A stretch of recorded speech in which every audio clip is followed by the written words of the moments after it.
중국어는 CC에게 물어보세요. 안녕하세요. askcc.com의 CC입니다. 자, 이번 시간에는 우리나라의 역사에 대해서 한번 간단하게 알아보는 시간 가져보도록 할 텐데요. 그 이후에 나중에 그 중국 역사에 대해서 한번 간단하게 알아보는 시간 가져보도록 할 텐데요. 그에 앞서서 이제 중국 역사를 이해하는데 조금이라도 도움이 될 수 있도록 먼저 우리나라의 역사에 대해서 한번 간단하게 간략하게 한번 알아보는 시간 먼저 가져보도록 하겠습니다. 자, 지금 이 도표는 이제 우리나라 역대 이제 왕조를 중심으로 해서 제가 이제 우리나라 역사를 간단하게 도표로 만들어 본 것인데요. 그 고조선을 시작으로 해서 이제 신라 백제 고구려 삼국시대, 그리고 통일신라 발해, 그다음에 후삼국시대를 거쳐서 고려, 그리고 그 이후에 이제 조선까지 이렇게 이제 역대 왕조를 이제 도표로 만들어서 이제 표시를 해 본 것입니다. 그리고 지금 이거는 아까 그 도표에 비해서는 조금 이제 자세하게 한번 만들어 본 것인데요. 고조선도 이제 위만 조선을 또 별도로 한번 표시를 해 보았고요. 아까 그 도표에서는 볼 수 없었던 이제 북부여라든지 한사군, 가야 같은 것들도 함께 이제 표시를 해 보았습니다. 그리고 이제 후삼국 시대, 그래서 이제 후백제, 후고구려든지 표시를 해 보았고요. 그리고 이제 고려 시대 같은 경우에도 무신 정권이라든지 무신 정권 시대라든지 원 간섭기도 이렇게 별도로 표시를 해 보았습니다. 그리고 조선시대에 이어서 이제 일제 강점기도 이제 표시를 해 보았고요. 그리고 여기에는 이제 그 표시는 하지 않았지만 그 남북한, 오늘날의 그 남북한 시대도 이렇게 도표상에 이제 함께 볼 수 있는 것을 알 수가 있습니다. 자, 그래서 지금 이 도표를 보시면 이제 그 각각이 무엇을 의미하는지 이제 충분히 이해를 하실 수 있으리라 이렇게 생각이 들고요. 참고로 이제 말씀을 드리지만 이 도표에는 이제 동해나 옥저라든지 그 외에 이제 뭐 사만, 그러니까 진한, 마한, 변한 같은 것들은 이 도표상에 이제 표시를 하지 않았다라고 하는 점, 이 점 말씀을 드리겠고, 그래서 이제 이 오른쪽 도표를 중심으로 해서 지금부터 우리나라 역사에 대해서 한번 간략하게 한번 설명을 드리고자 합니다. 자, 기원전 2333년에 이제 단군 안검이 이제 고조선을 세우게 되는데요. 이제 고조선이라고 하는 명칭은 이제 뒤에 있을 위만 조선이라든지 고려에 이은 이제 조선과 이제 구분을 짓기 위해서 이제 고조선이라고 이렇게 부르는 것이죠. 자, 그리고 이제 그 기원전 1122년에 이제 사기를 보면 이제 주무왕이 기자를 이제 그 조선의 왕으로 봉했다라고 하는 내용이 있는데, 뭐 이른바 이제 기자 동래설이 되겠는데요. 기자 조선에 대한 내용이 나옵니다. 그런데 이제 이 기자 조선에 대해서는 이제 오늘날에는 이제 그 우리나라에서는 이제 이 기자 조선에 대해서 이제 인정을 하고 있지를 않죠. 그래서 이제 기자 조선에 대해서는 이제 그 오른쪽 도표상에는 이제 표시를 하지 않았습니다. 자, 그리고 기원전 194년에는 이제 중국에서 건너온 위만이라고 하는 사람이 이제 준왕을 몰아내고 고조선의 왕이 되었죠. 그 위만이라고 하는 사람의 국적에 대해서는 사실 이제 좀 이견이 있는데, 아무튼 간에 이 위만이 이제 고조선의 왕이 되면서 이제 위만 조선이 이제 시작이 되게 되죠. 그리고 이제 기원전 108년에는 한무제가 이제 고조선을 침입을 하게 되는데, 이로 인해서 이제 고조선이 이제 내부에서 이제 분열을 하게 됩니다. 의견이 이제 분열을 하게 되죠. 그러면서 이제 의거왕이 이제 그 살해되는 사건이 벌어지게 되고, 그로 인해서 이제 고조선은 이제 멸망을 하게 됩니다.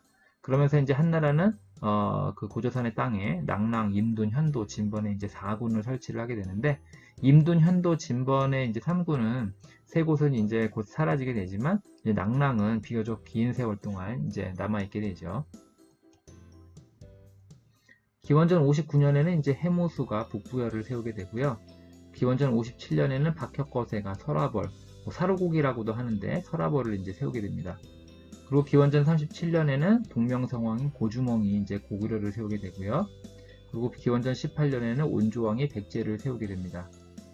42년에는 이제 김수로 왕이 이제 금관가야를 이제 세우게 되면서 이제 가야가 이제 세워지게 되죠.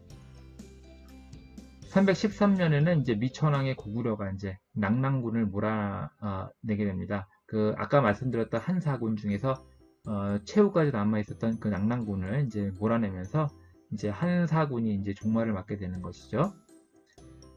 그 494년에는 말갈족에게 이제 밀려난 북부여를 이제 문자왕의 고구려가 이제 통합을 하게 됩니다. 그리고 503년에는 아까 그 설화벌 혹은 이제 사로곡이라고도 했었는데 그 지중앙이 국호를 신라로 이제 변경을 하게 됩니다. 532년에는 버풍왕의 신라가 이제 금관가야를 정복을 하게 되고 562년에는 진흥왕의 신라가 이제 대가야를 정복하게 되면서 이제 대가야를 끝으로 이제 가야가 이제 멸망을 하게 되죠. 그 612년에는 영양왕의 고구려를 이제 수나라가 이제 침공을 하게 되는데요. 이른바 이제 1차 침공에 이은 이제 2차 침공이 되겠습니다.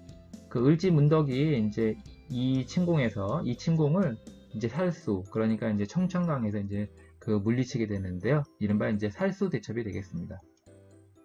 645년에는 보장왕의 고구려를 이제 당태종이 이제 침략을 하게 되는데 이를 이제 안시성에서 이제 물리치게 되죠. 그러니까 이른바 이제 안시성 전투, 안시성 싸움이 되겠습니다. 660년에는 태종 무열왕의 신라가 이제 당나라군과 연합을 해서 이제 의자왕의 백제를 멸망을 시키고요. 668년에 문무왕의 신라가 이제 역시 이제 당나라군과 연합을 해서 보장왕의 고구려를 이제 멸망을 시킵니다. 676년에는 신라의 이제 문무왕이 이제 당나라를 이제 몰아내고 이제 삼국 통일을 완성을 하게 되죠. 698년에는 이제 대조영이 옛 고구려 땅에 이제 발해를 세우게 되고요. 그리고 900년에는 이제 견훤이 후백제를 세우고 901년에 궁예가 후고구려를 세우면서 이제 후삼국 시대를 맞이하게 됩니다. 918년에는 왕건이 궁예를 몰아내고 이제 고려를 세우게 되는데요. 926년에는 고란적의 요나라가 대인선에 이제 발해를 침략을 해서 멸망을 시킵니다. 935년에는 신라의 이제 경순왕이 이제 고려에 투항을 하면서 이제 신라는 이제 망하게 되고요. 936년에 드디어 이제 고려가 후백제를 멸망을 시키고 이제 후삼국을 통일을 시키게 됩니다. 993년 성종의 고려를 이제 요나라가 침입을 하게 되는데요. 이른바 이제 거란족의 1차 침입이 되겠습니다. 이때 이제 서희가 담판에 나서게 되죠. 994년에는 성종의 고려가 이제 여진족을 몰아내고 강동 6주를 이제 설치를 하게 됩니다. 이것이 이제 가능했던 것은 이제 아까 말씀드렸던 서희가 이제 그 거란족과의 그 담판에서 담판을 했기 때문에 그렇죠. 그래서 이 담판을 통해서 이제 여진족을 몰아내고 강동 6주를 설치하는 그런 근거를 이제 얻게 되죠. 1019년에는 이제 현종의 고려를 요나라가 이제 침입을 하게 되는데요. 이른바 이제 거란족의 3차 침입이 되겠습니다. 이때 이제 강감찬이 귀주, 그러니까 평안북도 구성에서 이제 그 거란족을 물리치게 되는데요. 귀주 대첩이 되겠습니다.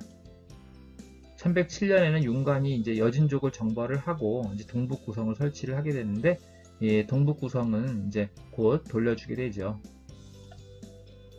1170년 무신정변으로 이제 그 정중부등이 일으켰던 이제 무신정변으로 의종이 이제 폐위를 하게 되고 무신들이 이제 실권을 차지하게 됩니다.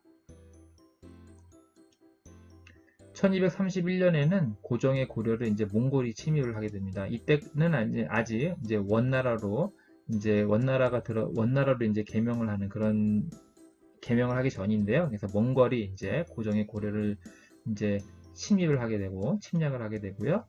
그 1259년에 고종의 고려와 몽골의 강화로 이제 원 간섭기가 이제 시작이 되게 됩니다. 1270년 무신 정권이 무너지게 되면서 이제 원종이 이제 개경으로 이제 환도를 하게 되고 1356년에는 이제 공민왕이 이제 반원 정책을 이제 실시하게 되면서 이제 원 간섭기가 이제 끝이 나게 되죠. 1388년에는 유동정보를 떠났던 이성계가 이제 위화도에서 회군을 해서 이제 정변을 일으키게 되는데 이게 이제 성공을 하게 되면서 우왕을 이제 폐위를 시키게 되죠. 1392년에는 공양왕의 이제 폐위를 끝으로 해서 이제 고려가 멸망을 하게 되고 이성계는 이제 조선을 세우게 됩니다. 1443년 이제 사군의 설치를 이제 완성을 하게 되는데요. 이제 세종 때가 되겠습니다. 그리고 1449년에 이제 역시 세종 때가 되겠는데요. 육진의 설치를 이제 완성을 하게 되죠. 그러면서 오늘날의 그 압록강과 두만강을 경계로 하는 그 국경이 이제 완성을 하게 됩니다. 1506년에는 연산군을 폐위시키고 이제 진성대군을 왕위에 앉히는 이른바 이제 중종 반정이 일어나게 되고요. 1592년에는 선조의 조선을 일본이 침략하게 되는데 이른바 이제 임진왜란이 되겠습니다. 여기 이 싸움에서 임진왜란에서 이제 1592년 7월 이순신의 이제 한산도 대첩, 1592년 10월 김시민의 진주 대첩, 1593년 2월 권율의 이제 행주 대첩에서 이제 우리가 일본에게 이제 크게 승리를 하게 되죠. 1623년 서인의 주도로 정변을 일으켜서 이제 광해군을 폐위를 시키고 능량군을 왕위에 앉히는 인조반정이 일어나게 됩니다. 그리고 1636년에는 인조의 조선을 이제 청태종 홍타이지가 침략을 하게 되는데 이른바 이제 병자호란이 되겠습니다. 1876년 고정의 조선과 일본이 이제 조일수호 조규, 그러니까 이른바 이제 강화도 조약이 되게 되는데요. 이것을 이제 체결하게 되죠. 1882년에는 90군대의 군인들이 이제 난리를 일으키는 이른바 이르모 분란이 일어나게 되고요. 1884년에는 급진 개화파가 이제 갑신 정변을 일으키게 됩니다. 그리고 1894년에는 이제 4월 동학운동, 갑오농민 전쟁이 일어나게 되고 그해 7월에는 갑오개혁, 갑오경장이 일어나게 됩니다. 1895년 일본이 이제 명성황후를 시해하는 을미사변이 일어나게 되고 1896년에는 이제 신변에 이제 신변에 이제 그 위협을 느꼈던 고종이 러시아 공사관으로 이제 피신을 하게 되는 이른바 아관파천이 일어나게 됩니다. 1897년에는 고종이 이제 국호를 대한제국으로 고치게 되고 1905년 고종의 이제 대한제국이 이제 을사늑약으로 인해서 이제 외교권을 일본에게 빼앗기게 됩니다. 1906년에는 일본이 이제 통감부를 설치하게 되고요. 1907년 제2차 네덜란드 헤이그에서 있었던 만국 평화회의에 이제 고종이 밀사를 파견하게 되는데 이를 이제 빌미로 해서 이제 고종이 이제 퇴위를 하게 되죠. 일본이 이제 이를 빌미로 해서 고종이 이제 퇴위를 하게 됩니다. 1909년에는 안중근이 이제 의거를 하게 되고 1910년에는 한일합병 조약, 이른바 이제 경술국치가 되겠는데 이로 인해서 이제 순종을 끝으로 조선이 이제 망하게 되고 일제강점기가 시작하게 됩니다. 1919년에는 3.1운동이 있고요. 1932년에는 1월에 이제 이봉창 의거라든지 1932년 4월 윤봉길 의거가 있게 됩니다. 그리고 1940년에 이제 창씨 개명을 이제 강요하게 되고요. 일본이 1945년에는 이제 8.15 광복을 드디어 맞이하게 됩니다. 그리고 1948년 8월 15일에는 대한민국 정부 수립이 있게 되고 9월 9일에는 조선민주주의 인민공화국이 이제 수립이 되게 됩니다. 그리고 1950년에 이제 6.25가 발발을 하게 되죠. 그래서 지금까지 이제 기원전 2333년 고조선이 이제 세워지고 나서 1950년 6.25 때까지 우리나라의 역사에 대해서 한번 간단하게 알아보았는데요. 다시 말씀을 드리지만 우리나라 역사를 이제 이해를 하시게 되면 이제 중국 역사를 이해를 하시는 데도 조금이라도 도움이 되기 때문에 한번 간략하게나마 우리나라 역사에 대해서 한번 알아보았습니다. 자, 그래서 오늘 준비한 내용은 여기까지이고요. 혹시라도 이번 내용이 조금이라도 도움이 되셨다면 구독과 좋아요 부탁드립니다. 댓글은 이제 제가 CC가 운영하는 askcc.com에 남겨주시면 제가 시간이 허락하는 대로 답글을 달아드리도록 하겠습니다. 끝까지 오늘 준비한 내용 여기까지이고요. 끝까지 들어주셔서 감사합니다.